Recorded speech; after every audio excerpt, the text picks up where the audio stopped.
In case you hadn't noticed, there are a whole lot of World War II themed first-person shooters out there. They've pretty much got all the bases covered. Between the really slick single-player scenarios in games like Medal of Honor Allied Assault to the really outstanding and full-scale multiplayer battles of Battlefield 1942, World War II seems to be pretty well covered in the PC gaming arena. So when a game like Call of Duty comes along and needs to distinguish itself, it needs to do so pretty much through sheer force. It needs to really outdo these games that are considered to be fantastic in their own right, and fortunately, it does so. It's really an outstanding game in its own right. It does things that you may have seen before in other World War II themed first-person shooters, but it does them, by and large, as good as or better than other games before. Actually, if you've played Allied Assault before, you may find that Call of Duty provides a similar experience between its single-player and multiplayer modes. That's no coincidence, actually, because Infinity Ward, the developer of Call of Duty, consists of many of the same team members who previously worked on Allied Assault. But let's talk about the specifics. What is it that makes Call of Duty such a damn good World War II shooter?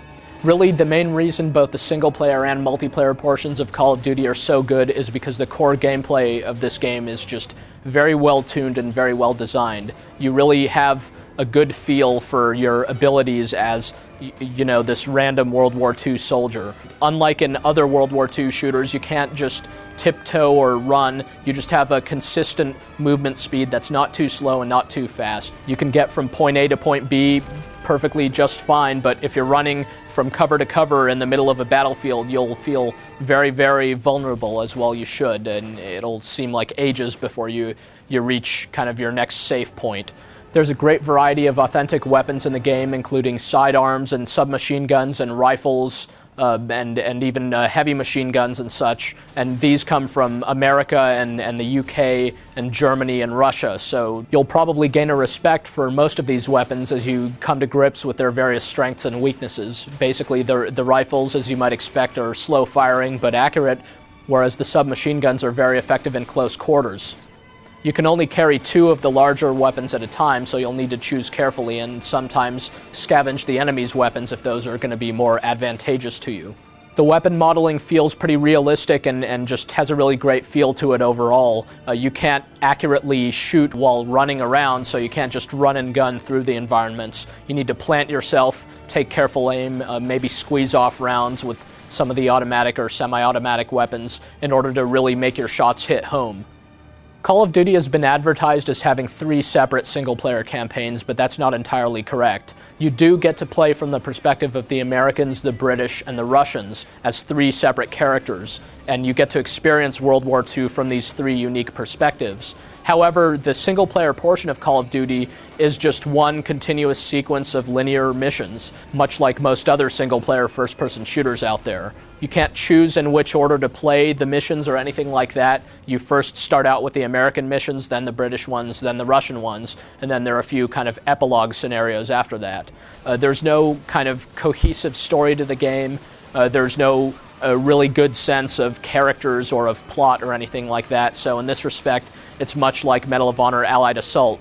This is a bit of a trade-off where on the one hand, sure, you don't get to become best friends with any of the game's characters. There's no great overarching storyline. On the other hand, you get to experience a number of really intense and incredible World War II battles from these different perspectives, and this is something that one soldier in World War II would have never seen with his own eyes. Call of Duty's single-player campaign is of average length for a shooter, so depending on the difficulty setting you choose, it'll probably take you about 10 hours, give or take.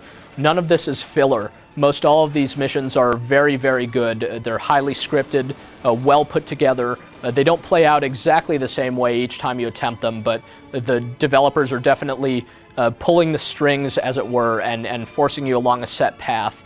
It doesn't feel totally contrived. It's not like you're walled in or anything, but there will be minefields or barbed wire fences, and you've also got this nice compass that points you to your next objective, so there's never any confusion as to where you're supposed to go next or what you need to do. You're just plowing along through these really incredible battles. The game has a few nice little touches that you couldn't really call them innovations, but they're pretty impressive.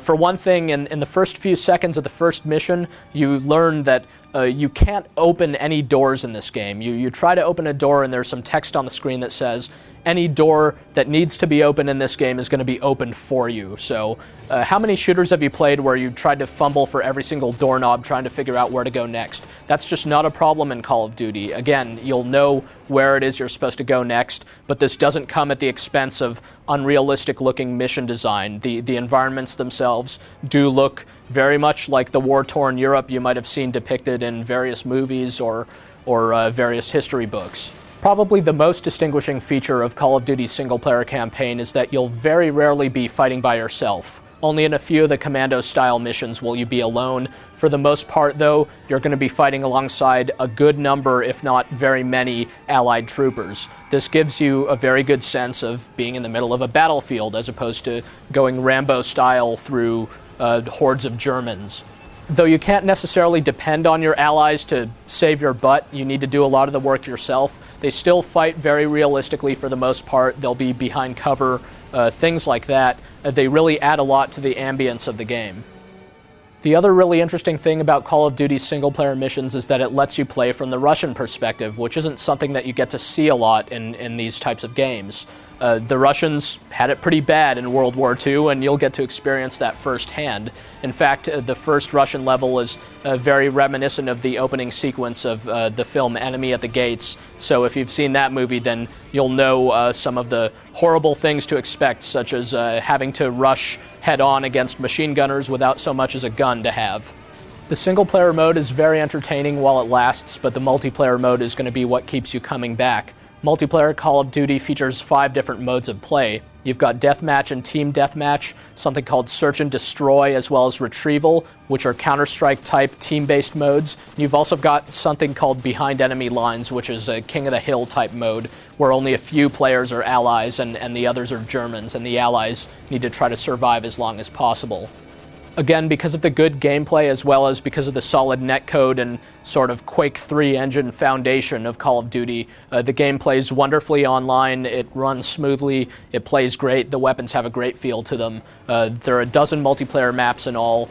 Only 4 of them can be used with the Search and Destroy mode, but these are big, wide-open maps, plenty of cover, plenty of interesting places to kind of camp out in and stage ambushes from and so forth. So multiplayer Call of Duty will more than likely take on a life of its own and be popular for a long time to come.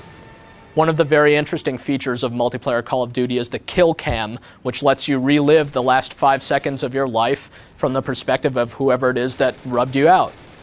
So the kill cam is not only a lot of fun, but it'll keep everyone playing fair.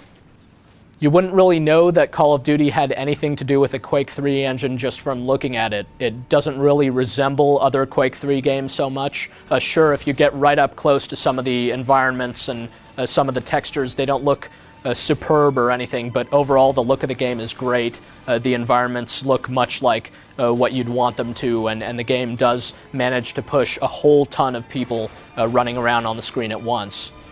Medal of Honor Allied Assault was much vaunted for its sound and its music, and Call of Duty fortunately picks up much where that game left off. It too features extremely realistic sound effects. You'll feel like you're just in the middle of this great big battlefield as everything is happening all around you. There's even a great effect for when a shell happens to land right near you, where you'll turn deaf for a while and slowly regain your senses, and suddenly all the bullets and all the cannon fire and everything will come roaring back into your ears. It's a pretty dramatic effect. The game's got a nice orchestral musical score for good measure, though in the midst of all that cacophony you might not hear it so well. If there's any issue to be had with the sound of the game, это что русские солдаты говорят по-английски, but maybe that's another Enemy at the Gates reference or something. Maybe it's conventional for foreign soldiers to speak in English or something like that. Other than that, the Germans do speak in German. They sound authentic. The sound of the game is just extraordinary, much like most aspects of Call of Duty. This really is a superb game from top to bottom. It's very easily recommended to anyone who likes World War II themed shooters, or pretty much to anyone who likes action games for the PC in general. It's just very well made.